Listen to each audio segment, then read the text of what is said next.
Baiklah, halo semuanya. Pada chapter kali ini berjudul Bantuan dari Keluarga. Setelah kekalahan Noonium dan Asensio, mereka tampak sedang dikurung di sebuah lorong yang diselimuti oleh mantra, dan jika berusaha untuk keluar dari lorong tersebut, mereka kembali lagi ke tempat itu. Namun Hedi yang sedang mengawasi mereka meminta mereka untuk menyerah saja, karena Hedi juga tidak tahu bagaimana sistem ini bekerja, tapi sepertinya tidak mungkin untuk diatasi. Jadi jangan membuang-buang energi. Orang-orang di sisi itu sudah mencoba berulang kali.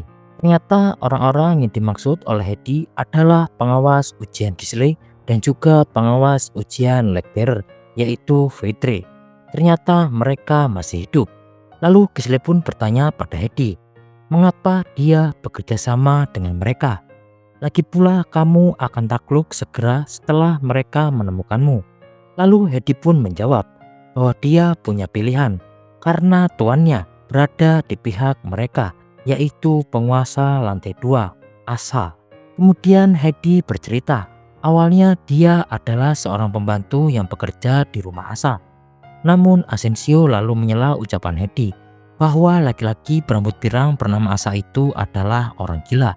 Asensio meminta Hedi untuk meninggalkannya. Akan tetapi Hedi lalu membantah dan kembali bercerita bahwa awalnya Asa tidaklah seperti itu. Asa adalah orang yang luar biasa. Tapi ketika Hedi kembali kepadanya, dia sudah terlalu banyak berubah. Hedi ingin benar-benar memutar waktu, berpindah keesokan harinya, tepatnya di dalam kapal pesiar. Lu, Rohan, dan juga Urek Mazino bersiap untuk melakukan tes ujian Spearbearer. Urek pun memberi dukungan penuh kepada rekan-rekannya. Lalu panel berpindah ke dalam arena ujian Spearbearer. Hedi menjelaskan bahwa ujian kali ini menembak target dari jarak yang sangat jauh. Setiap orang memiliki 3 kali kesempatan. Ini ujian untuk posisi Spearbearer. Seketika Rohan pun tercengang karena dari mereka tidak ada satupun yang pernah melampaui jarak 80, apalagi 100. Hedi pun memberitahu Rohan betapa tidak bergunanya dirinya, karena di antara kompetitor Rohan di puncak menara, ada banyak yang bisa mencapai target 100 sebagai garis dasar, dan bahkan menyerang target pada jarak 500 bahkan 1000. Lantai uji coba ini untuk evaluasi apakah cocok untuk naik menara. Jika tidak ada satupun dari kalian yang bisa mencapai target 100, itu berarti tidak ada satupun di antara kalian yang berkualifikasi untuk memanjat menara. Lalu tak lama Rohan pun mencoba kesempatan pertamanya untuk melemparkan spear.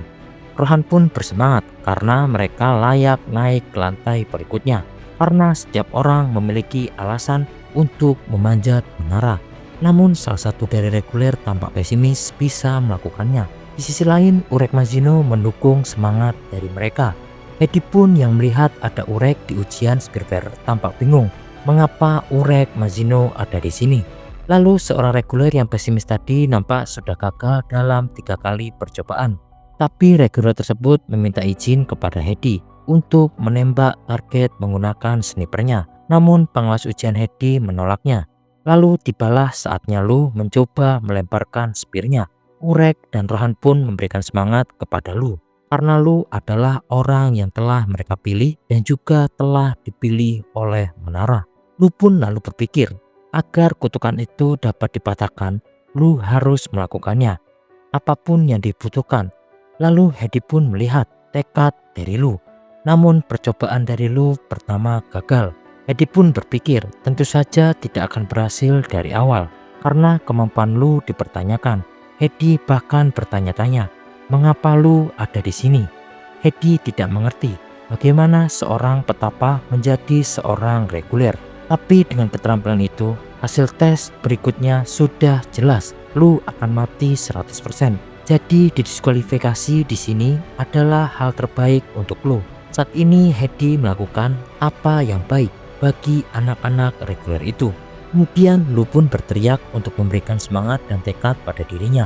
Hedi yang melihat hal itu kembali terkejut, dan juga Urek beserta Rohan senang melihat semangat yang ditunjukkan oleh Lu. Melihat hal itu, Hedi pun teringat masa lalu bersama penguasa lantai 2 Asa, bahwa pada saat itu Asa memberitahu Hedi bahwa Hedi tak bisa menjadi pembantunya selamanya. Hedi bisa mencapai lebih banyak hal jika Hedi menjadi seorang ranker. Hedi memiliki bakat, jadi jangan berada di sini. You can do it, Hedi. Saat itu, Hedi merasa bahwa Tuan Muda Asa sangatlah luar biasa. Di sisi lain, Lu pun gagal kembali pada percobaan kedua. Hedi melihat Lu melemparkan spearnya yang kedua lebih jauh daripada orang-orang yang telah melakukannya sejauh ini. Lu telah memberikan segalanya untuk orang-orang yang percaya kepadanya, seperti yang dulu dilakukan oleh Hedi. Harus seperti ini, karena ini adalah jalan yang tepat bagi anak-anak itu. Kemudian Lu pun tampaknya bersiap kembali melemparkan spearnya untuk kesempatan terakhir. Rohan dan juga Urek tak henti-hentinya mendukung Lu. Di sisi lain, Hedi hanya diam dan termenung. Saat spear itu dilemparkan oleh Lu, semua orang terkejut, termasuk pengawas ujian Hedi. Akan tetapi lemparan spearnya tetap saja gagal dan tak ada seorang pun yang lulus ujian pada posisi spearbearer. Kemudian Lu pun meminta maaf pada Urek karena seharusnya dia lulus ujian. Jika dirinya lulus ujian, bisa mematahkan kutukan pada lantai 2 ini. Urek pun memaafkan Lu dan tidak akan menjadi masalah. Urek akan mengurus sisanya. Hedi pun mendengar percakapan mereka. Lalu Hedi memberitahu aturan, menyatakan bahwa sekurang-kurangnya satu orang per posisi harus lulus. Jika salah satu dari kalian menantang dan mengalahkannya, Hedi akan memberikan izin untuk maju ke tes berikutnya. Hedi pun menjelaskan bahwa itu simple. Mereka harus melemparkan spear lebih jauh daripada yang dilempar oleh Hedi. Jika bisa melakukannya, artinya mereka lulus ujian. Akan tetapi jika lemparan spearnya tidak lebih jauh daripada yang dilempar oleh Hedi, maka mereka harus melompat dari sini dan mati. Seorang regular pun protes yang bahkan tak bisa mencapai angka 100. Bagaimana caranya mengalahkan Hedi? Siapa yang bisa melakukan itu? Lalu Hedi pun memberitahu, jika tidak suka jangan melakukannya. Hedi akan menulis laporan dan setuju. Namun tiba-tiba Lu pun setuju dan menerima tantangan dari Hedi. Kemudian Hedi pun kembali mengingatkan Lu bahwa jika Lu gagal, dia akan mati di sini dan itu hanya memiliki satu kali kesempatan. Lalu Lu pun tidak peduli jika 100 atau 1000 kali akan mati, karena Lu telah melihat banyak orang yang telah mempertaruhkan nyawa mereka untuk tujuan yang tidak tercapai. Tapi kali ini sedikitnya memiliki beberapa peluang. Jika harus mempertaruhkan nyawa, ingin bertaruh pada pihak yang mempunyai kesempatan. Hedi pun seketika terdiam mendengar ucapan Lu. Lalu Rohan pun menepuk pundak Lu dan juga ingin mencobanya. Rohan meminta agar Lu juga bisa lulus dan juga naik ke menara. Kemudian Rohan pun memberitahu Lu, jika Lu akan mempertaruhkan satu nyawa, bukankah lebih baik mengambil dua risiko? Lalu Urek dengan senang dan mengacungkan tangannya ingin ikut mencoba melemparkan spearnya karena dia adalah seorang penantang. Namun Hedi menolak. Lalu Hedi pun memberikan kesempatan kepada Rohan dan juga Lu untuk melemparkan tombak mereka, dan Hedi akan melemparkan terakhir. Lalu mereka berdua pun melemparkan tombaknya. Bagi Hedi meskipun demikian, bagi kalian semua melemparkannya cukup jauh. Lalu datanglah giliran Hedi. Hedi pun kembali mengingatkan, jika lemparannya kali ini lebih jauh dari Rohan dan juga Lu, mereka berdua diminta untuk langsung melompat. Hedi pun lalu mengambil apa-apa dan juga melemparkan tombaknya ke arah atas dan berakhir tepat di sebelah tubuhnya. Kemudian semua orang pun terkejut. Lalu Hedi pun merasa dirinya sudah kalah. Akan tetapi semua orang terkejut mengapa Hedi sengaja mengalah. Lalu Hedi pun memberitahu, jangan bersukacita. Semua orang akan mati di dalam ujian terakhir, karena begitulah cara tes ini dirancang.